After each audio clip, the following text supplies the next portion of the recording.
Não, ele para mim ele é o mais psicológico de todos, assim. Ele é o que pega mais, porque ele vai tentar tratar lá o sonho que quer deixar de ser sonho. E, enfim, eu acho que tem ali uma questão assim muito interessante para a gente. Eu vou passar para a minha turma de ensino médio o Sem Parar e o Sob Suas Asas. O Sob Suas Aham. Asas a gente pode discutir muito a Heidegger, né, e a questão da vida autêntica, da vida inautêntica e da morte como parte da vida numa uma filosofia decolonial, numa filosofia indigenista ou indígena, né? O Ailton Krenak ele fala muito isso, né? O homem branco não aprende a morrer. É Isso tem verdade. também no texto do Neil Gaiman, né? A morte fala. Eles acham que nasceram e que isso é mérito deles, que isso é uma coisa mágica, que isso é... E aí, quando morre, eles ficam irritados, ressentidos, e querem brigar comigo e tal. Então é só fazer uma cara amiga e estender a mão que pode funcionar, né? De alguma forma, assim, pode funcionar.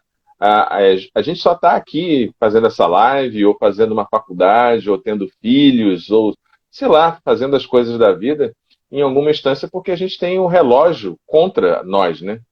Se a gente tivesse todo o tempo do mundo, você não faria sua graduação, seu mestrado, doutorado e as questões todas né, que a gente faz na vida. É porque a gente sabe que Perfeito. já nasce morrendo, né? Não é mais um dia, é menos um. Esse dia que você está vendo essa live é menos um dia da semana. Essa manhã é menos uma manhã. E nada garante que amanhã você está vivo. E a gente tem uma arrogância tão grande, um egocentrismo tão grande em termos humanos, assim, né? Que a gente acha que o fim do mundo é a explosão do planeta como se fosse uma estrela da morte.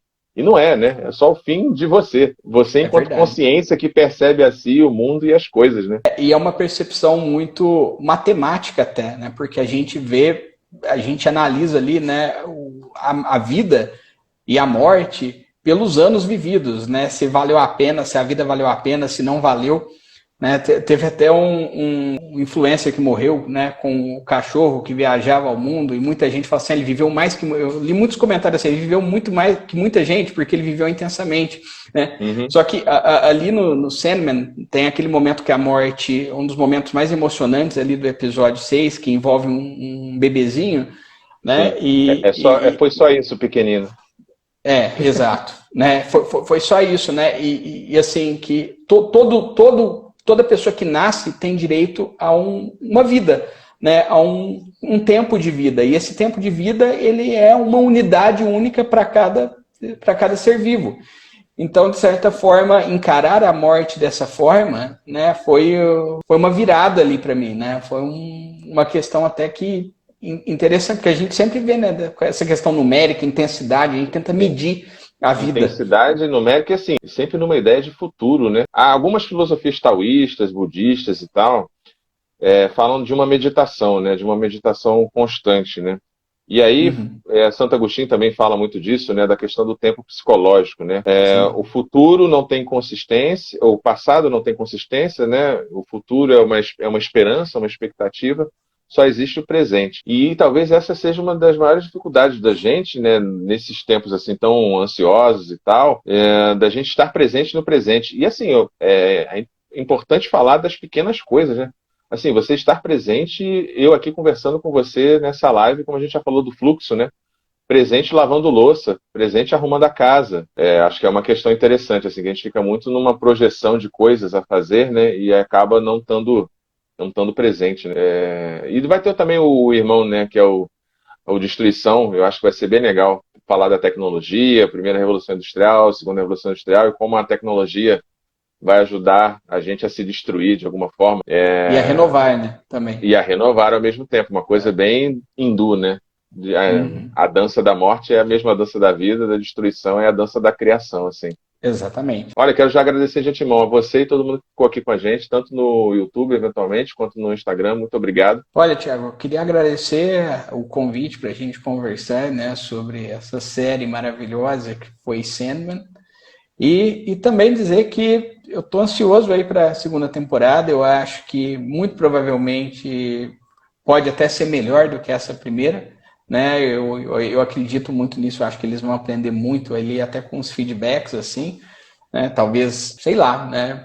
Mudar algumas coisas ali, principalmente essa questão da organização ali, de que tem muito de série inglesa, né? Que sabe, a série é muito boa, mas tem essa questão toda de Do de certa formato, né? forma, do formato ser esquisito, sabe? Assim, não ter. Mas eles poderiam ter feito isso, né? Quem sabe dividir os 2 próximos arcos ali em 2 partes da temporada, até para ter uma discussão, para você pensar mais e entender que existe uma transição, existe uma ponte, né? Eu Eu acho que esse também é. tenho minhas dúvidas sobre esse formato de maratona, não sei, talvez semanal, eu não sei. Eu tenho minhas dúvidas. Eu gosto de maratonar, mas ao mesmo tempo é muito. Essa coisa fica muito ansioso, assim, e o assunto morre muito rápido, né? E não dá pra gente Exato. debater tanto assim. Se fosse talvez episódio a episódio, não sei, pudesse render um pouco mais, né, e tal. Eu quero fechar então esse papo aqui, trazendo a provocação, se nós não aprisionamos o sonhar de novo, ou melhor, o sonho de novo. Será que nós não aprisionamos o sonho de novo? Que sentido eu falo isso? Eu falo isso em termos de número mesmo, né? Eu estava vendo os dados sobre sono, sobre medicação, sobre os transtornos de sono e etc, né? Sobre a gente tá num contexto em que você toma um medicamento e tem tipo um blackout e Uhum. acorda para o dia seguinte, tem a coisa da produtividade e tal. E o Neil Gaiman, quando ele escreve ali no contexto da Primeira e Segunda Guerra, né, onde a humanidade, em termos Não sonha. sociais e morais, né, ela para de sonhar, né, assim, né, é um momento de trevas, né, o momento dos fascismos, do Sem totalitarismo e esperança. tal, sem esperança, sem esperança. E eu fico vendo assim os números, né, juntando aí o Byung-Chul Han e tantos outros teóricos sobre essa questão do descanso, né, da necessidade de um bom sono, de um sono reparador, nosso vício em telas, essa luminância que a gente está sendo exposto, e essas medicações e tal. O quanto isso pode ser danoso? E você acha que a gente está, de alguma forma, numa nova empreitada? Neil Gaiman poderia escrever sobre isso de novo? A gente está aprisionando o sonho de novo? Olha, com certeza, né? Eu acredito que é porque ele no contexto, né? Tá no tempo atual, tá acontecendo tudo no tempo atual. Ele tá acordando agora, mas já era para ele estar. Se você pegar pelo HQ, era para ele estar sendo aprisionado novamente, né? Eu acho que teve ali uma trégua, talvez, né? Pós-Guerra Fria, né? Uhum. E até o começo ali do talvez 2010, assim. E agora a gente vê uma ascensão assim de horror, né, na mídia de maneira geral e a gente pode interpretar dessa forma, né? O sonho como esperança também ali, né? Como a possibilidade de sonhar mesmo e viver uma vida, né? Sem terror, sem medo, sem horror. Né? Eu vejo sim, né? Mas Isso em termos políticos, assim, falando como estratégia política, né, os totalitarismos, Humberto Eco fala muito isso no Fascismo Eterno e tal. Uma das táticas dos fascismos, do urfascismo, é a ideia do medo, né, é a ideia do pesadelo barra medo, né. Você está perfeito. sempre vendo uma notícia ruim, mais uma outra, aí você se anestesia, você para de sonhar, você tem vergonha da cor que você gosta, do partido que você gosta, da bandeira que você gosta, você vai sendo minado e tendo medo e tendo pânico e você vai deixando literalmente de sonhar, né? E eu fico muito preocupado com Exato. essa perspectiva, assim, material mesmo, dos remédios e das telas e tal, como isso impacta até para o aluno em sala de aula e etc. E como a indústria cultural, de alguma forma, também ajuda nesse contexto de ansiedade, em soltar série para maratonar, e tem sempre uma série nova, tem sempre uma coisa nova, tem sempre tá Fear of Missing Out, né? Medo de ficar por fora. Exato. Como? Medo de Como? ficar. E isso tem um componente assim bastante cruel, né? Mas é isso, Ricardo. Muito, muito obrigado pela sua Eu que participação. agradeço. Não deixem de sonhar. Só preste atenção aí se você não está sonhando o sonho do outro ou vivendo o projeto do outro. E aí, quando você acordar, eventualmente seu tempo já está acabando. Preste atenção só nisso aí, né? Porque a gente às vezes vai indo pelo outro. E esse outro são tantos e múltiplos, né? É difícil conhecer a si mesmo, assim, né? Talvez seja a jornada do Sandman. Conhecer a si mesmo e sonhar o seu próprio sonho, assim, né? Construir o sonhar a partir de si, né? Então acho que o Neil Gaiman ele convida um pouco a gente a isso nessa atualização, com essa cor que tem a série agora, um monte de gente preta, linda e bonita, com gente gay, com gente hétero, com gente que se lambe, é maravilhoso. E se você não consegue lidar com isso, isso diz mais de você do que do Neil Gaiman ou da série, beleza? Então, vamos lá. Dá a questão do seu canal, fala do seu projeto e tal, fala um pouquinho aí do Minuto de Ah, Sanidade e tal, do com, curso, né? Acho cer que é legal com, também. cer com certeza, pessoal. Nossa, estou tão desligado que, pessoal, né?